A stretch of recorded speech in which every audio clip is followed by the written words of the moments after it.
my favorite saying I really ought to have it behind me on a placard, is from Shakespeare: "To thy own self be true." And I like that a lot, especially when it comes to financial planning. And that is that you ought to really examine and know yourself the best you possibly can. Know it is what you're going for, what your goals are, what's important to you, what you're driving at. But also, what helps you sleep at night, right? What creates tension? There's a lot of tension when it comes to having money problems. It is the cause of divorce. It's the number one cause of divorce. It's the number one cause of stress for a lot of people. And you can alleviate some of that by facing truly at your financial plan.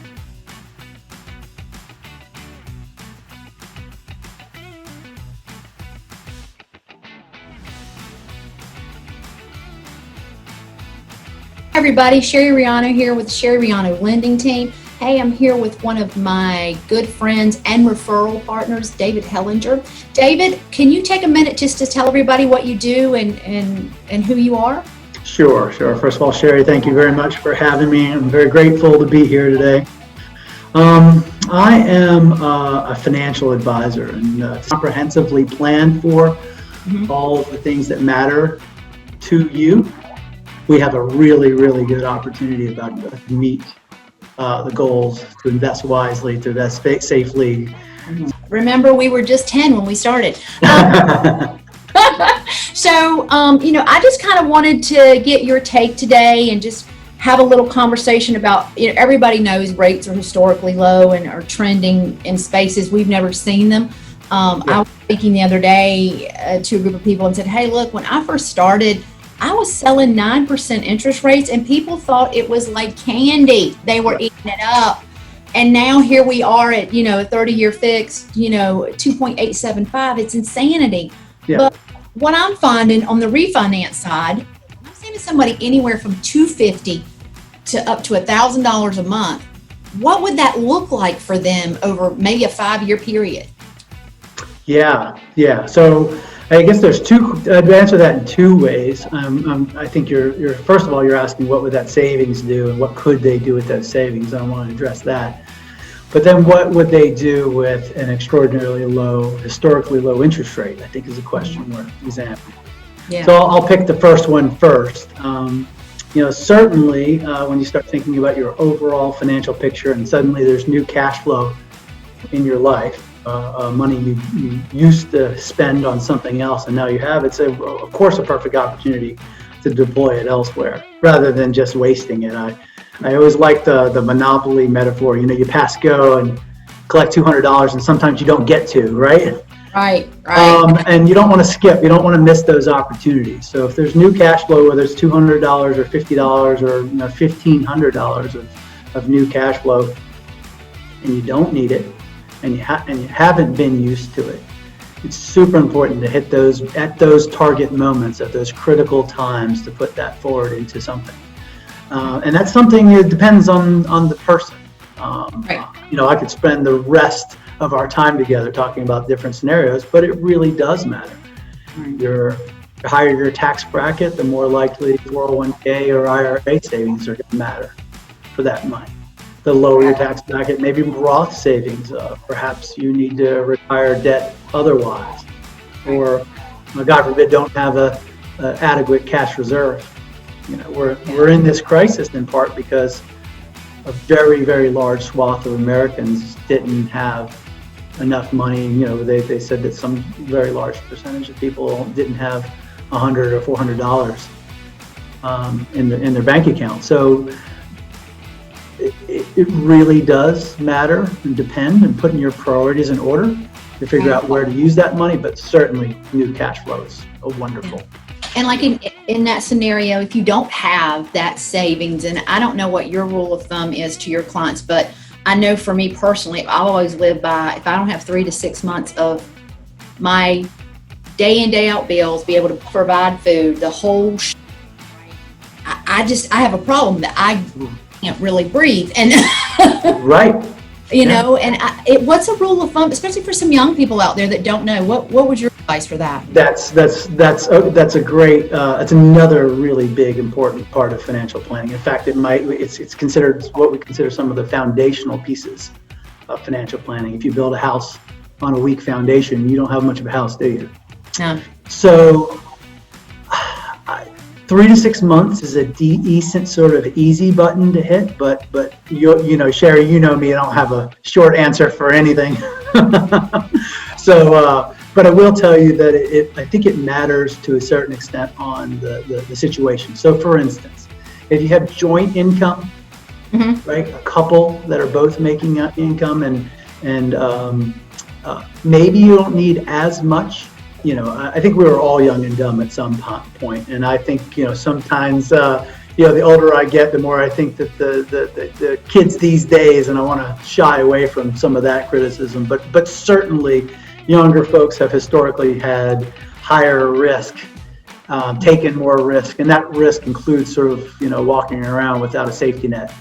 And I think sometimes we need reality to set in, and what I mean is, you know, real stuff happening that stinks to make us think we don't ever want that to happen again.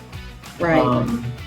But I do hope that maybe, you know, people like us can convince more people to seek wisdom from somebody else's mistakes rather than their own. And having to make their own. Yeah. Yeah, to learn that cash reserves and foundational planning is. So I have another question that I just want to ask you. I know the answers, but I just think that it's always good to hear a third party. You know, talking to a client that's got the ability to reduce their mortgage term from a 30 to a 15. What's your insight and advice? Especially, let's just say they're going toward retirement. What's your advice? Yeah. Okay. So there is a relatively famous, I'm not sure if we're going to post this, I can say his name, but a famous, you know, sort of talk show money guy that is big on debt reduction, huge on debt reduction. And I would tell you that for the most part, my bias has been towards debt reduction, right? To have a low interest rate as possible and to pay it off consistently and to be debt free eventually. I think that's some of the psychological studies on people who don't have a mortgage versus do. Those who slowly pay off their house can behave a little better. Now, mortgages are wonderful. I used a mortgage to buy my house. You know, I will. You know, it's a tool I'll continue to recommend. But debt-free is stability. Right. However, we're in a very, very interesting place right now. Since the 1980s, so over the course of the last 30, almost 40 years, we've seen interest rates lower, not in a linear, but almost linear, straight down fashion from 17% to 0.5% on the 10-year Treasury. And I don't want to be technical, but that basically is a rate that gives some indication about what mortgage rates are going to be.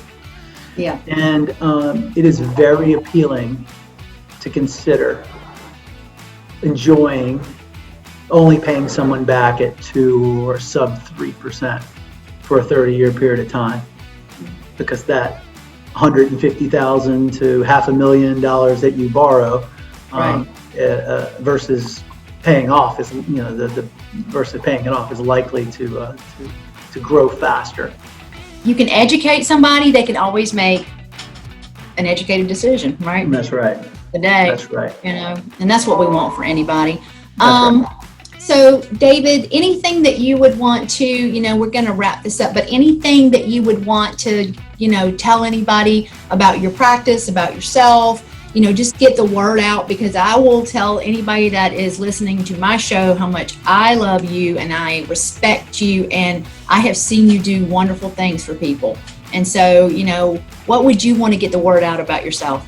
Well, thank you for that opportunity, and I think I'll take it in a minute, but that's not before I don't share the compliment back, Sherry. Well, I think we've met a few years ago, maybe coming on 3 or 4 years, and I've got a chance to work with you closely as, you know, I've worked with some of my clients and I've worked with some of your clients, and we're in some mastermind type of groups together, and I've seen you in action, and you really are top notch. you really are on your game in many ways, not just responsiveness and taking care of your clients, but in just the financials and having some there. And I really very much appreciate knowing you and having you as a resource for me and for my clients. So I think what I would say, and it really hopefully ties into some of this mortgage conversation, is my favorite saying I really ought to have it behind me on a placard, is from Shakespeare: "To thy own self be true." And I like that a lot, especially when it comes to financial planning. And that is that you had to really examine and know yourself the best you possibly can. Know it is what you're going for, what your goals are, what's important to you, what you're driving at, but also, what helps you sleep at night, right? What creates, tension. There's a lot of tension when it comes to having money problems. It is the cause of divorce. The number one cause of divorce. It's the number one cause of stress for a lot of people. And you can alleviate some of that by facing truly at your financial plan. Right. And what I mean by that is, everything as little as, if it's important to you to save for retirement, if that is something that you really cherish, yet you're not doing anything about it, is it really important to you? Right. Right. And so if you're willing to ask yourself, not me asking you, if you are asking yourself those questions, then it's likely to start to really motivate change. And when you examine those things and then begin to make a very detailed plan as to what you do, and sometimes that detail is offset to someone with my level of expertise, and sometimes it's not, and people do it on their own. But whether or not you do it with an expert or on your own, that very detailed planning really starts to become something that you can own. And when you then own and can picture and really see the value of taking some of your own money and putting it towards your future rather than maybe some expenses that you shouldn't,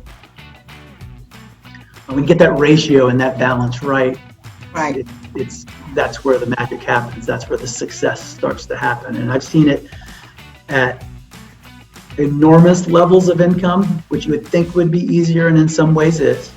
But I've seen it at very, very humble levels of income. People who would not be considered rich by any stretch of the imagination, but are in fact some of my wealthiest clients. If that distinction. Not to mention names, but I have several teachers, clients that they have $3, $4, $5 million when they retire, and they were making $30,000. I mean, they're amazing to me because they just right things, right? Right, and Sherry, they're getting that balance right. So you don't need $3 or $4 or $5 million if all you have in expenses is $2,000 or $3,000 a month. Right. But you need tens of millions of dollars if you have $20,000 a month of expenses in retirement. And so figuring out that balance is it's not a judgment. It's just an honest look at who you are. And again, to thy own self be true. And like you said, what's important to you? Are you executing on what you really want, or is it just a conversation? That's right. First step is the hardest step. Right. And luckily, there are people like you who are, in your business, like in my business, there are a lot of people who are in the business of selling products to people. And I learned long ago that I only have one reputation to sell, and I cannot lose that reputation. And so to do it the way that I would do it, or I do it for my mother or my brother, is the way to do it. And that's the way you do it, and it's one of the reasons why I'm having this conversation today. Well, thank you. I do. I'm with you. I want to get up in the morning. I like looking at me, and I want to always look at me and know at the end of the day that I've done the right thing for my clients or anybody that, you've referred to me, or anybody that refers to me. It's just important to just do the right thing. It's not hard. Yeah. Anything like you said, it's a product. That's right. It's how you last in a business like this too, is by consistently doing the right things and working hard to execute those things in the right way, of course. I totally agree. Well, that's all we have today.